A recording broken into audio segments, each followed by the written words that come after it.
Hey guys, welcome back to my YouTube channel. So today's video is going to be an interesting one. I'm sure you'll all like this one. So this is my track record. So my investment performance.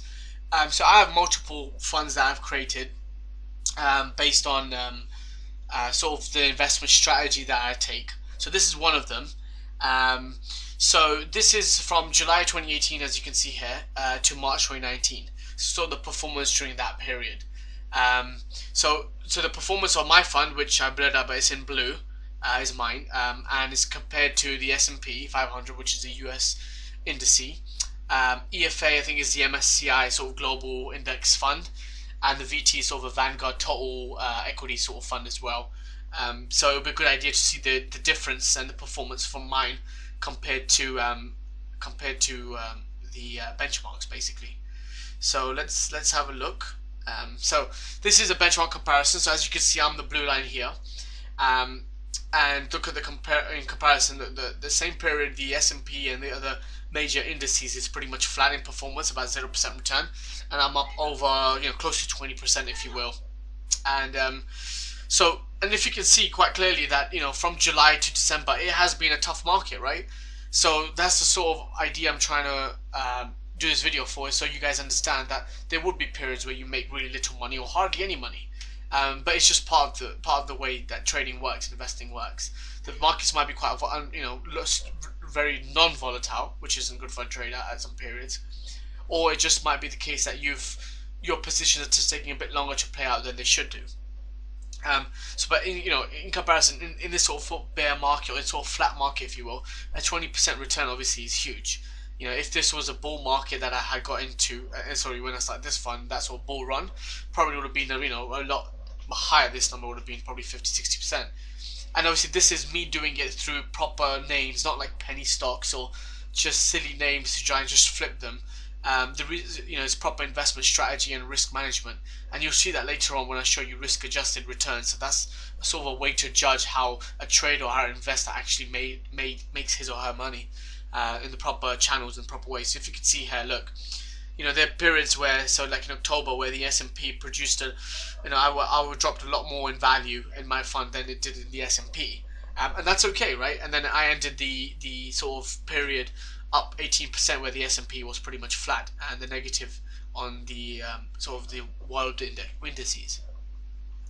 So yeah, so let's see. So these are risk measures. This is what you really should care about. So when you're a trader in the industry, like myself, you do the biggest, or like I have been, the biggest thing that everyone cares about is your risk-adjusted return, because that's what judges how well of a trader you really are. Because you get these sort of small retail investors saying, "Oh look, I made 1,000%, but I only had like $100," and you've done it through just sort of gambling and just getting small names that end up just getting a short squeeze, or it just had a pump and dump sort of scheme because of small names. But that's not, for sustainability in longer time frames, that's just not the way it's going to work. You might have made that then, but if you start trading for another 2-3 years, you'll probably lose all your money because you're not trading in the ways that you're supposed to, in proper measures of how you need to take decision making and so on. So as you can see here, we can look at our drawdown, which is basically peak to trough fall. Mine has only been 8% drawdown, whereas the S&P has been 13%, and obviously that is very, very good, because naturally you want to be uncorrelated to the market, and usually when an S&P or index drops 20%, usually funds performance drop a lot harder and faster and more. And the reason being is if you can imagine that if the Dow Jones falls 10%, and Apple, which contains majority of which has the highest weighting in the Dow Jones, Apple will probably in that same period drop 30%. So as you can see, naturally your stocks will be a lot more in downfall and so on. So an 8% drop compared to 13% in index is amazing. And so the Sharpe ratio is what everyone cares about. So on an absolute basis, so if you see the S&P was negative and mine was close to 1%, and that's if you do a little bit of reading online or a bit of research and understand what sort of measures and what sort of things you look at in Sharpe ratio, how does it calculated, you'll see why that is a really, really good figure. Same with the Sortino ratio, 1.39, and Kalman ratio, And if you're somebody who watches Billions, the TV show, which is quite cool, it's based on a hedge fund sort of Series X Suits, but for the hedge fund world, you would know that they talk about in a couple of episodes the Sortino ratio, Sharpe ratios, because that's what investors care about when you're running a fund, when you're managing money, about how well you are managing your risk to make that return. And even as a retail investor, to be honest, you should be worried and making sure that that figure is as high as possible, because that will show how good of a trader you really are. So, and look, you know, and that's and coming back to, so coming to this point here, positive periods, negative periods. So some of you may have heard that a trader gets only 50% of his trades right. But the reason why a good trader makes money still and a bad trader doesn't is because they let their winners run and they cut their losers off quite quickly. So the idea being is being disciplined and having that level of strict, following your investment thesis is very, very important. So as you can see, look, I was only positive periods was 55% of the time, whereas the S&P was 7. Yet the S&P made no return, and I actually made 20% return.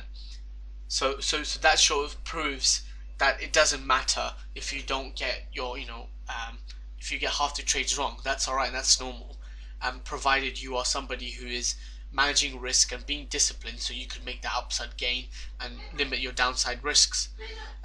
So that's that. So this is the benchmark comparison, which is definitely quite cool. So as you can see, my fund is this one at the bottom, so the month to date, year to date, quarter to date.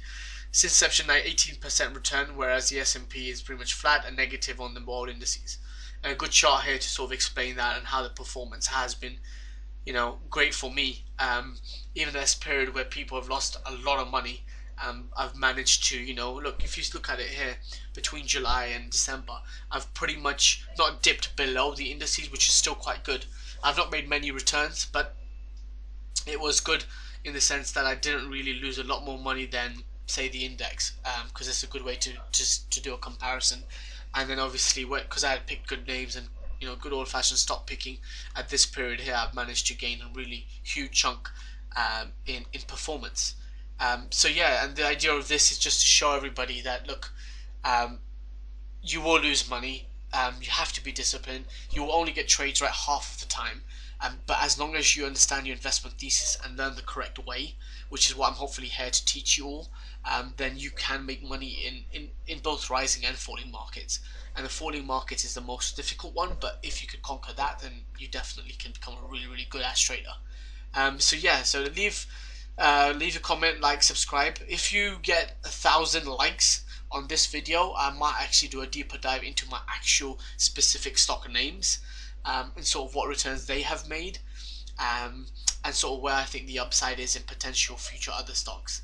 So yeah, so like, subscribe, share this videos out. Let's get us to 1,000 likes, and hopefully guys see you in the next one. Bye.